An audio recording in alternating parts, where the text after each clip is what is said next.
یا کوئی علامتی بات کی جاتی ہے اور اس کا فیوچر بتایا جاتا ہے کہ آگے آنے والے ایونٹس کیا ہیں، تو اس لیے ہم اس کو کہہ سکتے ہیں کہ یہ نبوتی باب ہے. اور اس میں ایک خاص میں یہ بھی کہوں گا کہ الہی مقصد چھپا ہوا ہے اسی باب کے اندر، جو کہ ہم عنقریب دیکھ سکتے ہیں، اس کا راز بھی دیکھیں گے.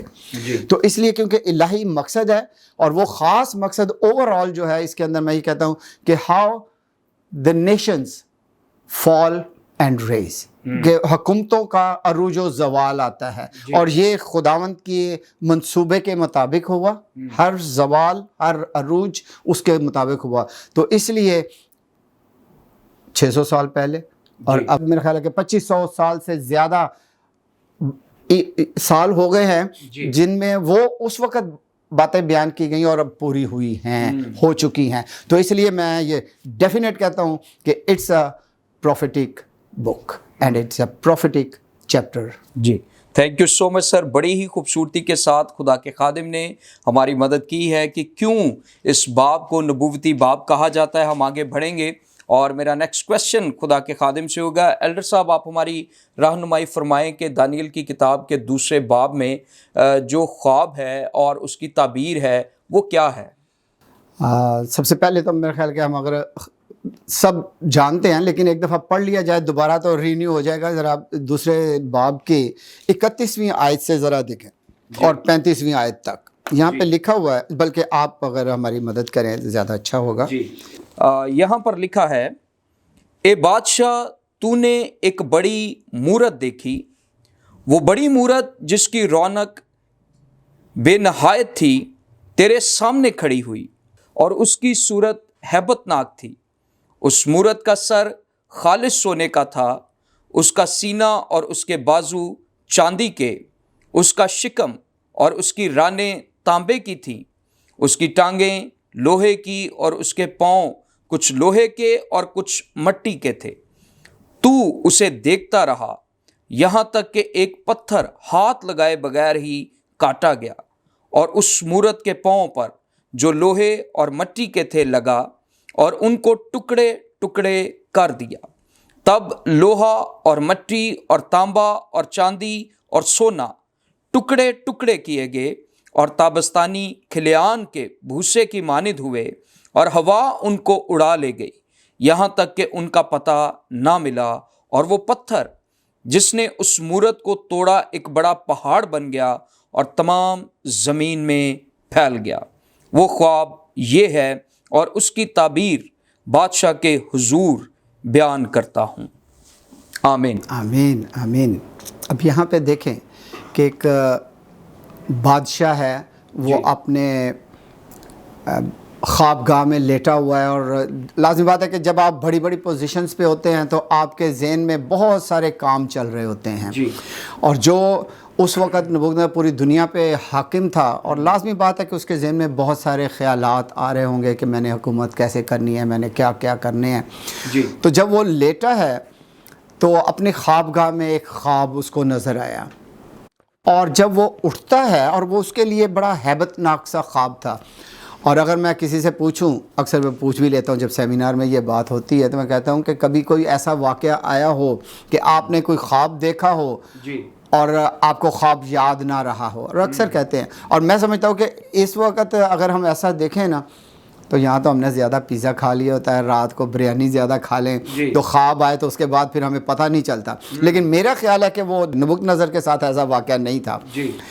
اس لیے نہیں تھا کیونکہ یہ ایک الہی انتظام تھا، ایک الہی پیغام تھا، اور خدا نے اپنا جلال اپنے بندہ، اپنے پیارے نبی ڈینیل کے ذریعے کچھ ظاہر کرنا تھا. تو اس کے ساتھ کوئی ایسا واقعہ نہیں تھا کہ اس نے بہت زیادہ کھا لیا تو اس لیے وہ خواب بھول گیا. یہ ایک الہی نظام تھا.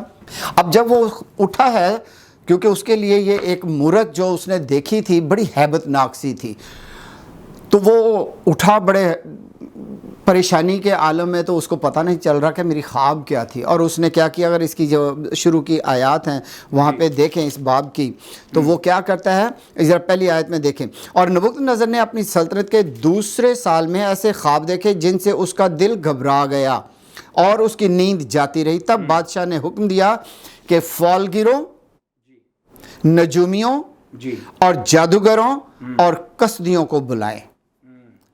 اب ان سب لوگوں کو اس نے بلایا. یہ کون کون سے لوگ تھے؟ فالگیر. جی فالگیر کون سے لوگ ہوتے ہیں؟ یہ اس وقت کے وہ لوگ تھے جو لائک کسی بکرے کا گوٹ کا جگر نکالتے تھے. جگر نکال کے تو اس کو 2 پیسز میں کاٹ کے سینٹر میں سے کاٹا اور اس کے اوپر یا تو آئل ڈالتے تھے یا تھوڑا سا پانی ڈالا. اور آپ ابھی بھی دیکھیں اگر آپ پانی کے اوپر چھوٹا سا آئل کا ایک ڈراپ ڈالیں گے تو وہ اس کے اندر نا ایک پیٹرن سے بن جاتے ہیں.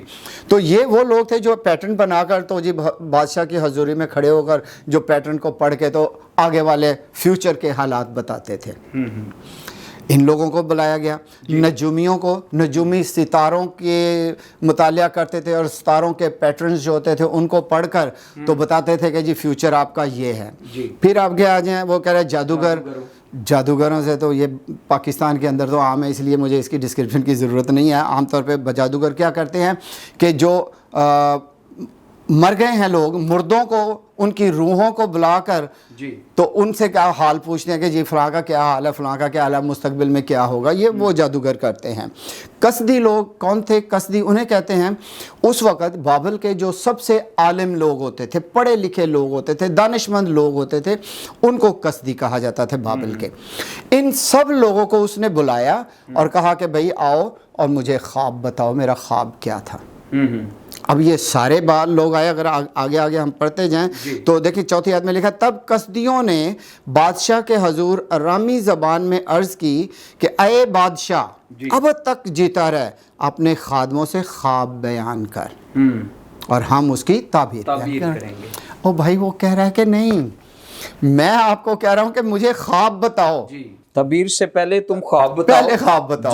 اب وہ اس کو یہ پتا تھا کہ بھول تو گیا تھا، لیکن اب اس کو ان کی چلاکی کی سمجھ آ رہی تھی کہ یہ ان کو خواب بتا دیا تو کوئی نہ کوئی اپنے گیس کریں گے اور جھوٹی من گھڑت کہانیاں بتا دیں گے جی فیوچر میں یہ ہونے کا یہ ہونے کا.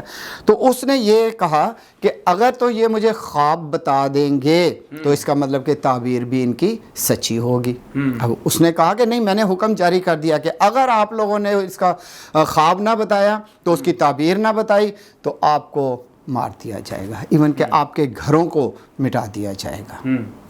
پھر دوبارہ کسدی کہنے لگے اور نجومی بھی کہ ایسا کوئی بھی بندہ نہیں ہے اس دنیا میں جو آپ کا خواب بتائے اور پھر تعبیر بتائے. ہمیں آپ خواب بتاؤ تو ہم اس کی تعبیر بتائیں گے.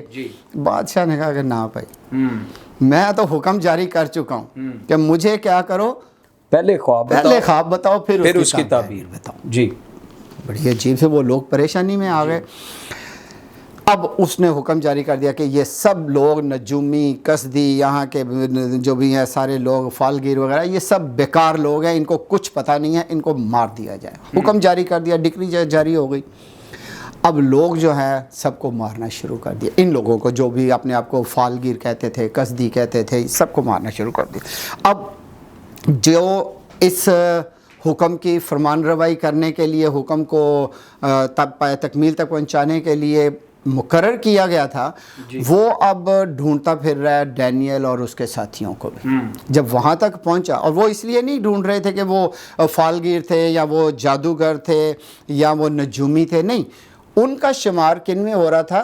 دانشمندوں میں، کسدیوں میں.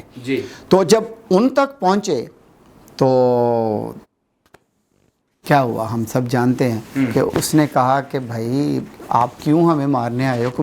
وجہ تو جب ان کو وجہ بتائی گئی تو ڈینیل نہیں چاہتا تھا کہ میرے ساتھی جو دوست ہیں یا اور میری طرح کے جو باقی لوگ بچ گئے ہیں وہ مارے جائیں. اس نے کہا کہ مسئلہ بتائیں کیا ہے. انہوں نے جب مسئلہ بتایا کہ بھی ڈگری جاری ہو گئی ہے، بادشاہ صاحب کہہ رہے ہیں کہ جی خواب بتاؤ اور اس کی تعبیر بتاؤ، کہتا ہے کہ ہمیں تھوڑی سی مہلت دی جائے. اب جب وہ مہلت لی تو مہلت کا مقصد کیا تھا؟ کہ وہ خدا کے سامنے دعا کریں. اب رات کو ڈینیل اور اس کے ساتھی جو ہیں وہ گھٹنے نشین ہو گئے، خداوند کے حضوری میں دعا کرنے لگے. اب یہاں پہ دیکھیں کہ یہ کہانی کا یہ والا حصہ جو ہے، کہ اس کو کہانیوں میں بھی شامل کیونکہ کرتے ہیں اور نبوت میں بھی، تو کہانیوں کے حصے میں اگر یہاں پہ ہم دیکھیں تو ہمارے ایمان میں ایک مضبوطی ملتی ہے اور ہمت بھی ملتی ہے کہ ان کا ایمان تھا کہ بھائی ابھی ہمیں تھوڑی سی مہلت دو, ہم خدا سے مانگ لیتے ہیں کیا مانگ. تو وہ جب دعا کرتے ہیں تو خدا نے ان کو جواب دیا تو ڈینیل کو واضح کر دیا کہ یہ خواب کیا تھی اور اس کی تعبیر بھی بتا دی. تو لہٰذا جتنے بھی سامعین دیکھنے والے اور سننے والے ہیں ان سے درخواست یہی ہے کہ اگر ڈینیل کی دعا کا جواب خدا دے سکتا ہے تو بھائی مصور آپ کی اور میری دعا کا بھی جواب دے گا. اور ایک بڑے بحران سے جو کہ قتل کرنے کا تھا اس سے بھی وہ بچ گئے. تو لہٰذا اس حصے میں میں یہ کہوں گا کہ دعا ایمان کے ساتھ جو بھی کی جاتی ہے خدا اس کا جواب دیتا ہے. آمین آمین. اب آگے چلیں. جب رات کو اس کو پتہ چل گیا, ڈینیل کو خدا نے عیاں کر دیا اس پہ, تو کہتا ہے کہ چلو بادشاہ کے پاس میں میرا خدا بتائے گا. اس نے یہ نہیں کہا کہ میں بتاؤں گا, اس نے کہا میرا خدا بتائے گا. جی, یعنی وہ خود پر ڈیپینڈ نہیں کر رہا, خود پہ نہیں, خدا پر ڈیپینڈ کر رہا. بالکل ایگزیکٹلی. تو ہم بھی جب کوئی کام ایمان سے دعا کر لیتے ہیں اور جب خدا پہ ڈیپینڈ کرتے ہیں then God helps us, God stays with us. سو لہٰذا یہاں پہ بھی تب ڈینیل 14ویں آیت میں, تب ڈینیل نے بادشاہ کے جلوداروں کے سردار اریوک کو جو بابل کے حاکموں کو قتل کرنے کو نکلا تھا, یہ ساری اس نے درخواست کی اور اسی کو پھر اس نے کہا کہ بھئی اب چل, میرے خدا نے مجھے جواب دے دیا. اب جب وہاں پہ پہنچتا ہے تو پھر بادشاہ سے عرض کرتا ہے اور اس کو وہ سارا خواب جو ابھی آپ نے پڑھا وہ بیان کر دیتا ہے. جب خواب سارا بیان کرتا ہے تو اس نے کہا کہ اے بادشاہ تو نے ایک مورت دیکھا ہے اور اس مورت کا سر جو ہے وہ سونے کا ہے, بازو اور چیسٹ جو ہے وہ چاندی کا. ہاں میں نے یہی خواب دیکھا. وہ لازمی بات ہے, ایسے ہی کہہ رہا ہوگا, اس کو یقین ہو گیا کہ یہ بندہ ٹھیک ہے. پھر اس نے آگے بتایا کہ اس کی ٹانگیں جو ہیں وہ لوہے کی شکم اور پاؤں جو ہیں وہ مٹی اور لوہے کے ہیں. تو وہ ساری جب خواب بتائی تو اس نے شکر کیا کہ اس نے کوئی بندہ ہے جس نے میری خواب بتائی. تو اب اگر آپ اس جگہ پہ ہوتے تو میں آپ کو خواب بتا دیتا تو آپ فوراً کیا کہتے؟ اگلا سوال آپ کا کیا ہونا تھا خواب بتانے کے بعد؟ جی, اس کی تعبیر, اس کی فوری طور پہ کیا کرو, تعبیر بتاؤ. تو یقیناً بادشاہ نے بھی کہا ہوگا کہ بھائی اب اس کی کیا کرو, تعبیر بتاؤ. مین مقصد خواب اور پھر اس کی تعبیر ہے. اب دیکھیں, میں نے پچھلے بھی پروگرام میں یہ ذکر کیا تھا کہ علامتی باتیں ہیں, اور جہاں پہ میں نے جو سمبلز بتائے تھے, علامتیں بتائی تھیں, اس میں کہ یہ جو میٹل سے لائک سونا, چاندی, پھر تانبا, تانبے کے بعد لوہا, اور لوہے کے بعد پھر دونوں مکس ہے مٹی اور لوہا. یہ میٹلز جو ہیں اگر آپ ان کی ترتیب دیکھیں, اب یہ تعبیر کی طرف ہم جانے لگے ہیں تھوڑا سا, کہ سونا از ویری ایکسپینسو, اس کے بعد اس کی ویلیو تھوڑی سی کم ہوتی ہے تو چاندی پہ آ جاتے ہیں, چاندی کی تھوڑی ویلیو کم ہوتی ہے تو ہم تانبے پہ آ جاتے ہیں, تانبے سے اور ویلیو کم ہوتی ہے لوہے پہ چلے جاتے ہیں, اور ویلیو کم ہوتی ہے تو مٹی پہ آ جاتے ہیں. یہ ایک ڈیسینڈنگ آرڈر میں ہے, اوپر سے سب سے زیادہ ویلیو, پھر کم ویلیوز کم ہوتی جا رہی ہیں. لیکن اگر دوسری طرف دیکھیں تو مضبوطی کے حوالے سے یہ مضبوط ہوتا جاتا ہے. لوہا جو ہے آخر پہ دیکھیں سب سے مضبوط ہے, سونا اتنا مضبوط نہیں ہے, تانبا تھوڑا دونوں کے درمیان میں ہے, اسی طرح چاندی. اب میں نے پہلے بھی بتایا تھا کہ یہ ساری کیا ہیں, سلطنتیں ہیں. اب ڈینیل جب اس کو بتا رہا ہے تو دیکھیں, میں چاہوں گا کہ آپ پڑھیں ذرا اس کی 36. جی, لکھا ہے, وہ خواب یہ ہے اور اس کی تعبیر بادشاہ کے حضور بیان کرتا ہوں. اے بادشاہ, تو شہنشاہ ہے جس کو آسمان کے خدا نے بادشاہی اور توانائی اور قدرت اور شوکت بخشی ہے, اور جہاں کہیں بنی آدم سکونت کرتے ہیں اس نے میدان کے چرندے اور ہوا کے پرندے تیرے حوالے کر کے تجھ کو ان سب کا حاکم بنایا ہے. وہ سونے کا سر تو ہی ہے, وہ سونے کا سر تو ہی ہے. سو لہٰذا یہاں سے اب تعبیر شروع ہو رہی ہے کہ وہ جو میٹل تھا, سونا جو تھا, وہ ایک بہت بڑی جسے کہتے ہیں رچنس, گریٹنس, اور جس کے پاس سونا ہوتا ہے کہتے ہیں بڑا ویلدی ہے بندہ ہے. تو وہ سونے سے ظاہر کہ بھئی بادشاہ یو آر اے گریٹ,